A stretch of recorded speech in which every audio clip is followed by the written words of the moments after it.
haven't filmed a video in quite a while, so that's what I'm going to be doing today.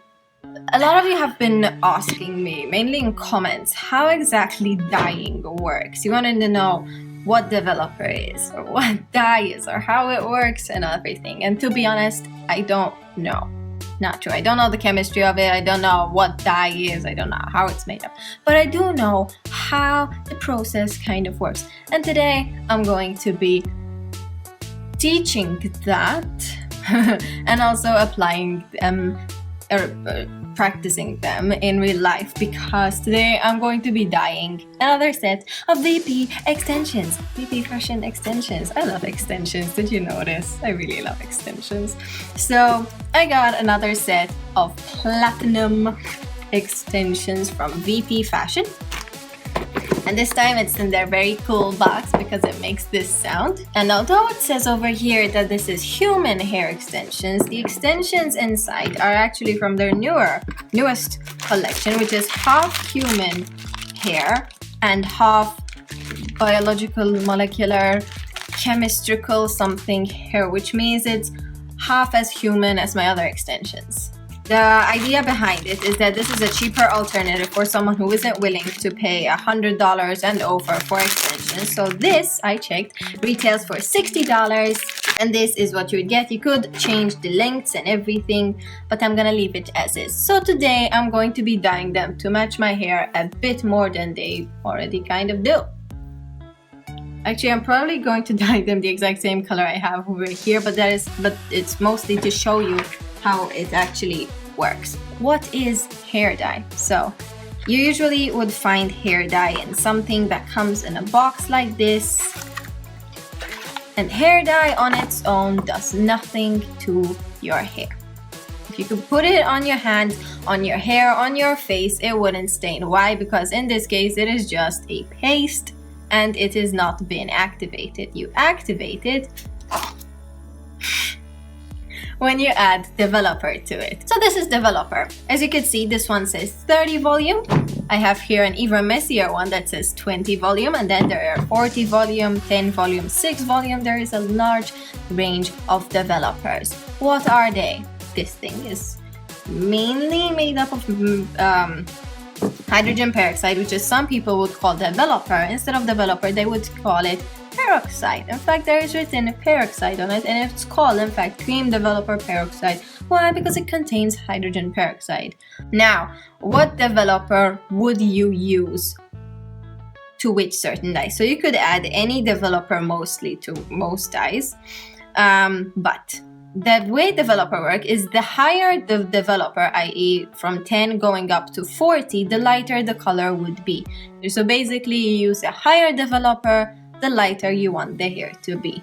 Me, it doesn't really make a difference. I'm always just experimenting with a lot of stuff, but that is generally the basis of developing. Today, I'm going to be mixing a level 10 blonde color, even though I'm fairly sure level 10 blonde color is this color over here, but I'm a bit idiotic that way. And I'm going to be mixing it with 20 volume, and I might mix it with 30 volume at the very end to see if they come lighter.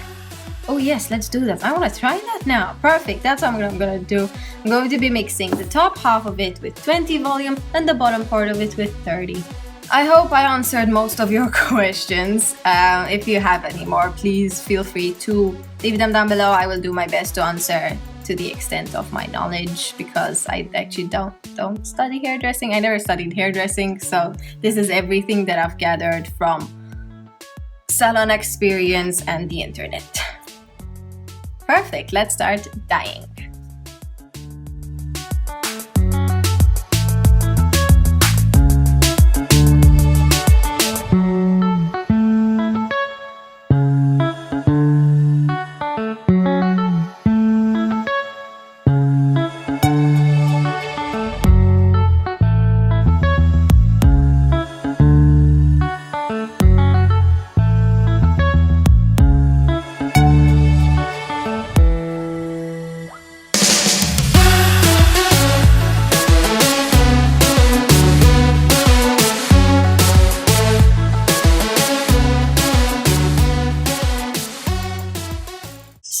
yesterday I left the dye on the extensions for 30 minutes because I was impatient, and then I washed it out and conditioned it just as I would with my normal hair, and then I dried it and then I braided it, and my extensions turned purple. Somehow in the dyeing process I put blonde dye on my blonde extensions and the entire thing turned purple. It legit, it's a purple.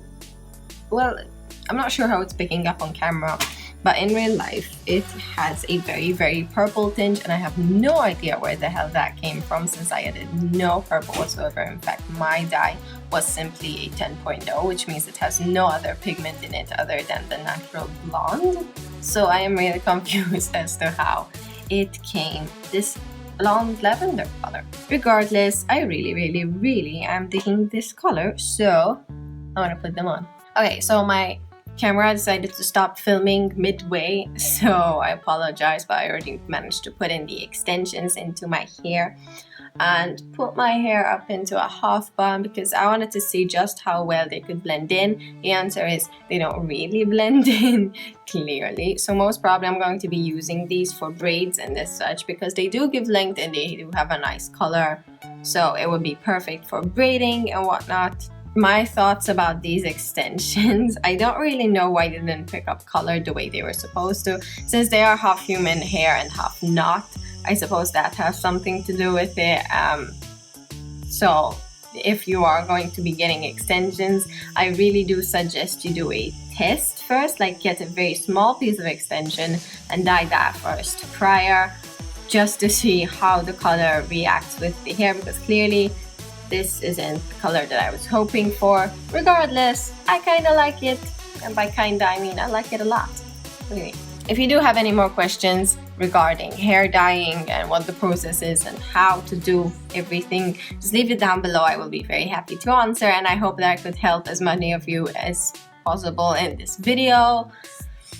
Other than that, I hope you have a very lovely day, and I will see you in my next video.